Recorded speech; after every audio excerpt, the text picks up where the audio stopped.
You've sat at your desk at 2:47 p.m. with a spreadsheet open, but haven't moved the cursor in 43 minutes because the person 3 rows over is narrating their weekend to someone who didn't ask. You've done this. Everyone in an open plan has done this.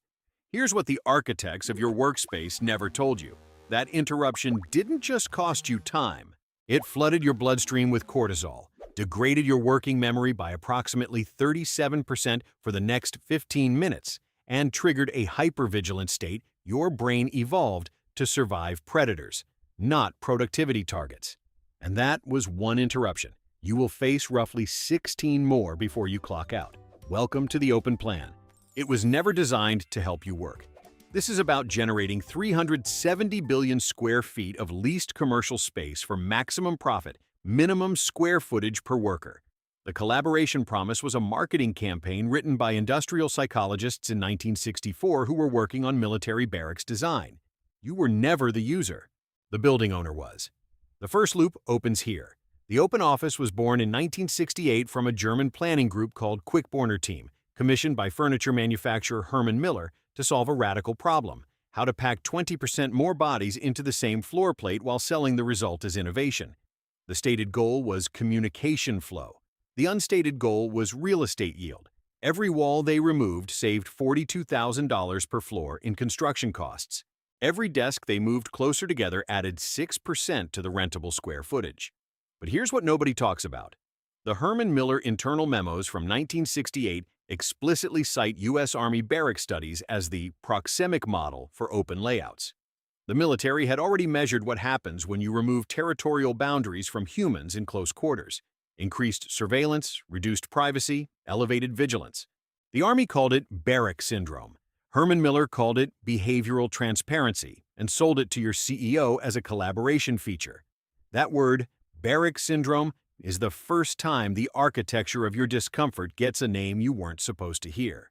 If you want to keep uncovering these buried histories, the military studies your office was modeled on, the 1968 memos your CEO never read, the real cost they're still not tracking, subscribe now. This channel is the only place you'll find the documents they hoped would stay in the archives. And in the comments type barrack syndrome, not as a joke, but as an acknowledgement that you know where the blueprint came from. The second loop opens now.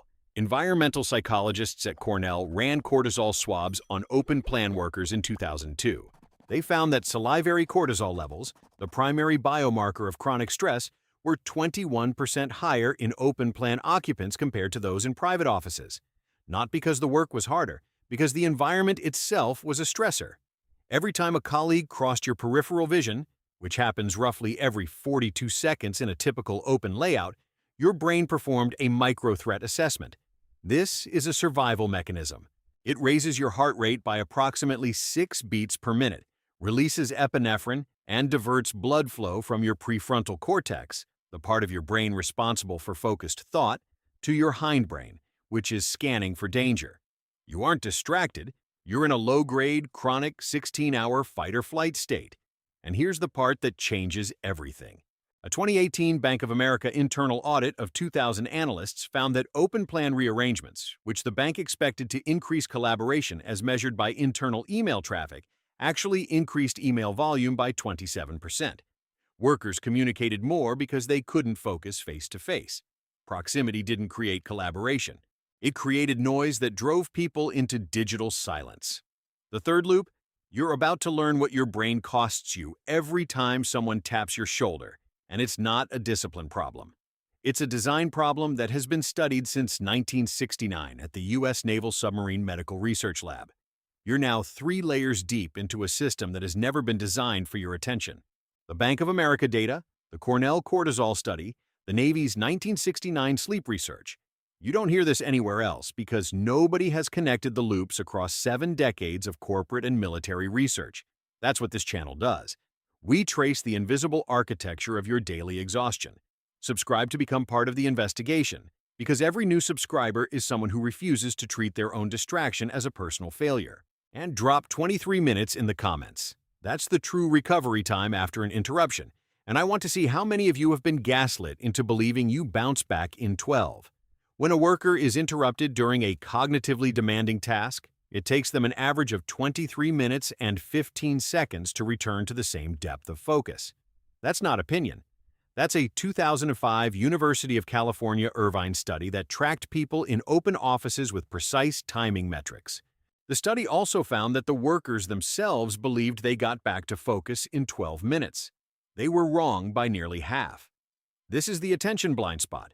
You think you recovered, but your EEG patterns show otherwise. Beta waves, the markers of focused attention, took 14 minutes longer to restabilize than your conscious mind estimated. Your brain knows the cost. Your CEO has never measured it. Remember those 2-hour collaboration zones your manager calls the floor? They're costing you 3.5 hours of actual cognitive output per day, and nobody is tracking that deficit. The UCI study found that workers in open plans lost between 48 and 120 minutes of productive time per day to interruptions happening at someone else's desk. Not even their own conversations. Ambient chatter alone reduced typing speed by 18% and increased error rate by 33%. The person 3 rows away talking about their weekend just made you worse at your job by a measurable margin, and they'll never know. Now layer in the neuroscience. An fMRI study from the Institute of Cognitive Neuroscience in London scanned workers while they listened to background speech at 60 decibels, the typical volume of open-plan conversation. The auditory cortex activated normally. But then, within 3 seconds, the prefrontal cortex, your executive control center, began compensating. It suppressed the irrelevant speech, but at a measurable metabolic cost. Glucose consumption in the ACC, or anterior cingulate cortex, the part of your brain that detects cognitive conflict, rose by 32%. You spent metabolic energy to ignore noise that someone else generated, and that energy was supposed to power your actual work. This is where the data stops being abstract and starts naming your exact 3 p.m. experience. Your cortisol didn't spike because you were stressed. It spiked because your brain treated every passing figure as a territorial intrusion. And that's just the beginning. Environmental psychology calls this proxemic overstimulation. The term comes from anthropologist Edward Hall, who measured the personal space bubble at roughly 1 to 2 feet from the body for comfortable social interaction. Open office desks are often placed 18 inches apart or less. You are physically closer to your coworker's elbow than you would voluntarily stand to a stranger on an elevator.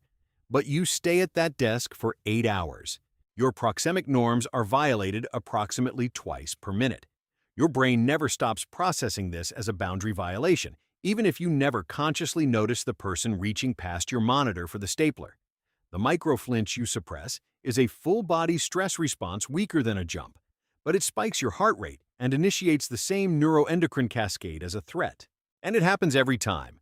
Quickborner team's original 1968 proposals promised increased communication through physical proximity, but the data showed the opposite almost immediately. By 1979, a German study from the University of Cologne measured the actual social dynamics in open offices and found that workers experienced a reduction in face-to-face discussion by 12% compared to private offices. They talked in the hallway, not at their desks. The open plan generated nothing but surveillance anxiety and noise. The German government quietly stopped funding new open-plan government buildings in 1982. The corporate world continued installing them for another 4 decades. Why? Because real estate costs dwarf productivity costs on a balance sheet. A private office costs roughly 120 square feet per employee. An open desk costs 60. At $30 per square foot in a typical urban market, that's an $1,800 savings per employee per year. The productivity loss from interruptions, quantified by the UCI study at roughly $6,000 per employee annually in wasted time, appears on a different line item: salary expense, not rent. The building owner saves $1,800. The company loses $6,000, but they're paid out of different budgets. The real estate VP never sees the wage inflation line. The CFO doesn't know the open plan generates the deficit. This mismatch is structural. It is not an oversight. It is a buried cost transfer from the corporation to the employee, disguised as progressive office design. You are paying for the open plan with your attention, your cortisol, and your sleep quality. And the game was rigged before you walked into the interview. If you've ever sat in a silent cubicle cluster, where the only sound is the HVAC hum and the click of someone eating an apple 12 feet away, and you thought, this can't be the optimal way to design human work, you're right. It's not. But it's the optimal way to design real estate yield. Those two goals have been in direct competition for 56 years, and your comfort has never been the priority. Now the military data comes to the foreground. In 1969, the U.S. Naval Submarine Medical Research Laboratory conducted a study on crew performance in open versus partitioned sleeping quarters. They found that sleep disruption rates were directly proportional to crew density. Sailors in open berthing woke on average 9 times per night from ambient noise. Those in two-person cabins woke 3 times. The naval architects removed walls for ammunition storage, not habitability. The open berthing was a logistical compromise. It transferred the cost of space to the sailor's sleep quality. 50 years later, your office used the same math. Where did the actual successful collaborative spaces come from? Look at Pixar in 2000. Their original Emeryville building was designed by Steve Jobs with a massive central atrium, a shared bathroom strategy, and private offices with doors. Every animator had a private workspace. The collaboration happened in the atrium. The deep work happened behind closed doors.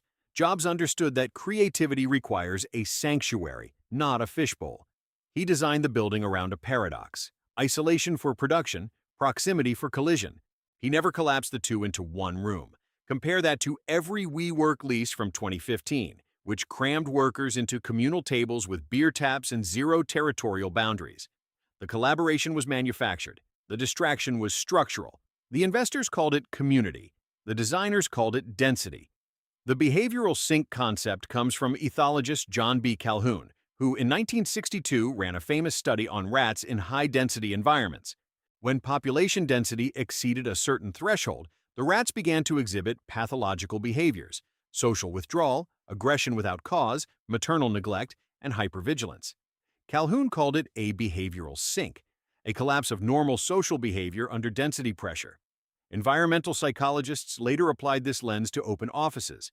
At approximately 4.5 people per 100 square feet, human workers begin to exhibit similar withdrawal behaviors: reduced eye contact, increased headphone usage, avoidance of communal spaces, and elevated sick leave. A 2016 study by the Stockholm Stress Center found that workers in crowded open offices had a 32% higher absenteeism rate. They weren't lazier. Their immune systems were compromised by chronic stress exposure. The behavioral sink isn't a metaphor. It's a measurement. You were never the malfunction. The open plan was the malfunction, and it's been running for 70 years without anyone auditing the cognitive cost you've been paying in silence. That silence ends now. Here's the part the architects never told you. When the UK Building Research Establishment Environmental Assessment Method, known as BREEAM, began awarding sustainability credits for reduced workspace volume in the early 2000s, it created a perverse incentive for companies to claim open plans as environmentally conscious. Higher density meant lower energy usage per person. The same metric that saves carbon emissions also increases cortisol. The sustainability certification rewarded the exact same layout that damages your attention. Nobody questioned whether environmental sustainability and cognitive sustainability could be in conflict. They just moved the walls. Now, close loop 1. The open plan was never a productivity innovation. It was a real estate optimization sold with a collaboration story. The productivity loss was an externality, not a bug. Loop 2 closes here. Your brain's cortisol response is a traceable, measurable, documented cost that corporate culture has chosen not to track.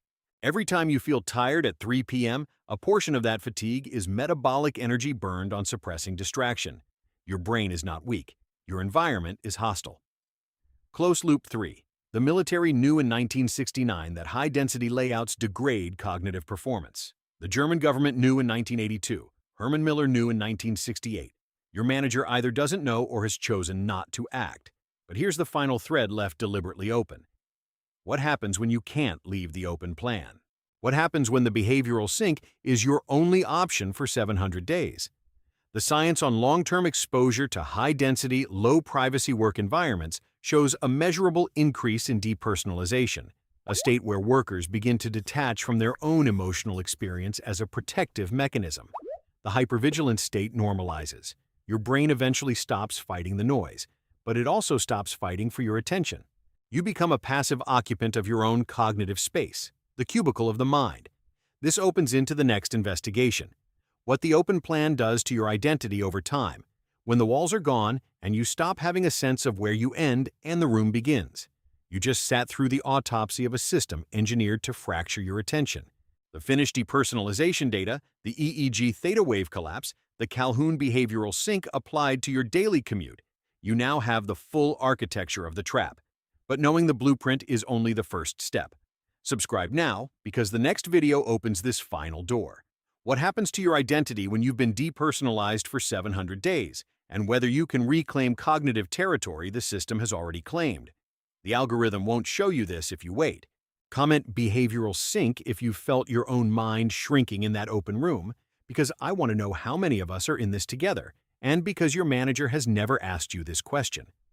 The depersonalization effect has a name in occupational health literature: the emotional detachment cascade. Researchers at the Finnish Institute of Occupational Health tracked 3,200 open-plan workers over 5 years and found that those in high-density layouts scored 27% higher on standardized depersonalization metrics by year 3. They stopped identifying their emotions while at work. They stopped feeling ownership of their space. They stopped treating their desk as their territory and began treating it as a transit zone. Your work identity slowly dissolved into a surface-level performance of busyness.